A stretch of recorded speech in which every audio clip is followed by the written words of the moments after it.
Olá pessoal, mais uma vez estamos aqui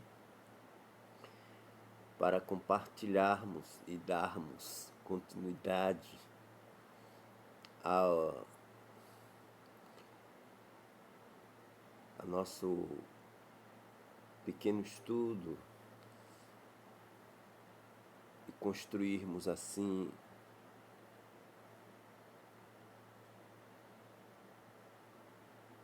um raciocínio embasado, solidificado naquilo que a palavra de Deus nos diz, do livro de Hebreus. Nós estamos estudando a, a nossa vitória, estamos nos alimentando com o que o Espírito Santo nos diz por meio da palavra de Hebreus, do livro de Hebreus capítulo 2,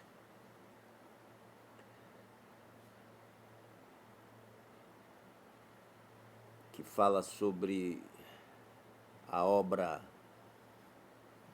maravilhosa que Jesus fez e faz em nosso favor. Você pode se questionar, mas ou me perguntar: o presbítero Naldo fez e faz? Sim, fez porque ele fez a obra, intercedeu por nós, e faz porque o escritor de Hebreus, pelo Espírito Santo, ele nos orienta que ele, Jesus Cristo, tem um ministério sacerdotal, de sumo sacerdote, segundo a ordem de Melquisedeque. Ele vive para interceder e a igreja precisa tirar proveito disso. Já falamos no vídeo anterior que às vezes nós temos uma ideia distorcida a respeito de Deus e da sua obra na pessoa de Jesus Cristo. Porque imaginamos que Jesus Cristo veio, morreu, sofreu na cruz, ressuscitou ao terceiro dia e foi para os céus e deixou a igreja sem um norte, sem uma direção. E quando às vezes acreditamos que temos um norte, temos uma direção, acreditamos de forma também embaçada, de forma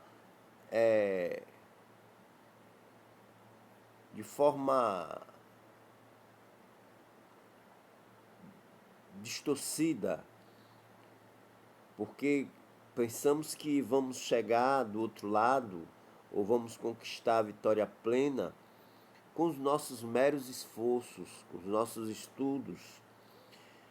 Hoje, no nosso dia a dia, no nosso meio, eu falo da minha casa, falo de outras organizações, não vou citar nome aqui por questão ética, mas hoje existe muitos, só abrindo um parênteses rapidamente, que não é o nosso foco, mas só para alertar, existe muitas pessoas no nosso meio com as melhores intenções possíveis, que eles estudam, são acadêmicos, uns são filósofos, outros teólogos, outros psicólogos. Nada contra estudar filosofia, nada contra estudar psicologia, nada contra estudar antropologia, seja lá o que for.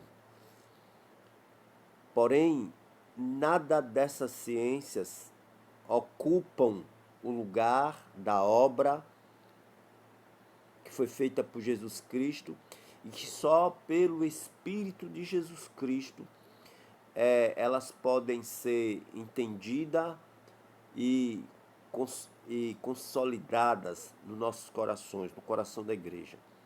Mas assim, não vamos, como já falei, não vamos entrar nesse mérito, porque a nossa humilde reflexão não é esgotar o assunto sobre a obra de Jesus, não poderíamos, ainda que quiséssemos, não poderíamos, mas o nosso intuito é construir uma ideia de que existe uma obra que foi feita e existe um ministério exercido por Jesus hoje a favor da igreja, o seu ministério sacerdotal, que muitas vezes não é estudado e nem falado nos nossos dias, na nossa casa. E vamos tomar como base o versículo 11, que diz assim: porque assim o que santifica como os que são santificados são todos de um, por cuja causa não se envergonha de lhe chamar irmãos. Eu tinha falado anteriormente que Jesus assumiu uma posição que nós estávamos e ele tomou uma forma corpórea. A própria Bíblia adverte que todo espírito que não confessa que Jesus veio em carne, esse espírito é mentiroso, é o espírito do anticristo.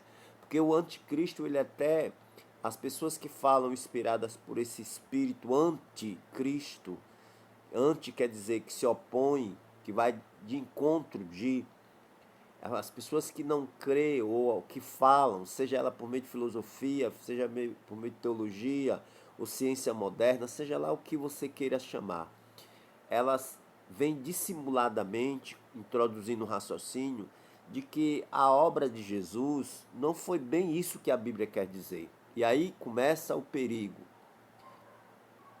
Mas a própria Bíblia diz que todo espírito que não confessa que Jesus veio em carne, que não assumiu um corpo humano, que não veio habitando no corpo humano, esse espírito é o espírito de anticristo, é o espírito do erro.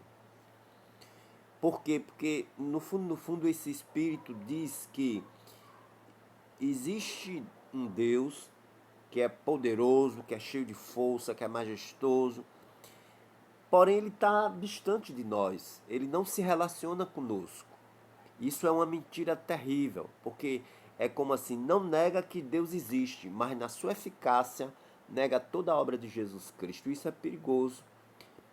Porque o texto aqui que nós lemos é assim: porque assim como o que santifica, como os que são santificados, são todos de um, por cuja causa ele não se envergonha de lhe chamar irmãos. Ele quem? Jesus não se envergonha de nos chamar irmãos. Jesus não se envergonha, porque o sangue que habita nele, que habitou nele, habita nele e é dele, o cujo sangue fala diante de Deus hoje. A Bíblia diz que o sangue que fala mais alto do que o sangue de Abel, o sangue de Jesus Cristo, fala hoje. Ele fala o quê? Ele fala o nosso favor. Incrível como a igreja esqueceu essas verdades. Ela entende muito de teologia, ela entende muito de filosofias, ela entende até muito de psicologia e de relações humanas, mas quando você comunga ou fala a respeito do sangue de Jesus, pouco ela entende, porque o sangue fala da pessoa, o sangue ele fala, ele tem uma voz. Você pode achar estranho isso, você pode dizer: presbítero Naldo, o senhor está ficando neurótico ou perdendo a razão. Não, eu estou falando o que a Bíblia diz. A Bíblia diz que quando Caim matou Abel, a fala de Jesus, Deus Pai, que se aproximou de Caim, inquirindo-o por causa desse assassinato, a fala de Deus Pai foi essa, e nós precisamos prestar atenção no que Deus fala. A fala foi essa: aonde está o teu irmão Abel? E ele disse: porventura eu sou guardador do meu irmão? Aí Jesus, Deus Pai, sentencia-o dizendo: a voz do teu irmão, a voz do sangue do teu irmão, clama por justiça até a mim. Clama por justiça. a voz do sangue do teu irmão. Então o escritor disse, o sangue que fala mais alto do que o sangue de Abel. E às vezes nós não estudamos isso, porque o sangue, ele tem uma voz diante de Deus. E a voz do sangue é essa. A voz é, eu morri por eles, eu os comprei, eu os paguei o preço, eu os perdoei, são justificados. Essa é a voz do sangue. E, por outro lado, se nos reportarmos para a velha aliança, lá dentro do tabernáculo, sobre a arca, tinha o propiciatório. Sobre o propiciatório estava 2 querubins com as suas 6 asas. 2 cobriam o rosto, 2 voam e 2 cobriam seus pés. E eles olhavam para dentro da arca. E sobre a arca estava uma tábua chamada de propiciatório. Propiciatório, lugar propício. E ali já apontava para Jesus, mas tem algo que Deus falou para Moisés. Deus disse, quando ele entrasse para oferecer culto, ele iria aspargir o sangue sobre o propiciatório, e ele viria sobre o propiciatório, falaria ao povo. E também do próprio propiciatório ele ouviria o pedido do povo. Então, entendamos que existe uma voz em nosso favor, existe um grito em nosso favor.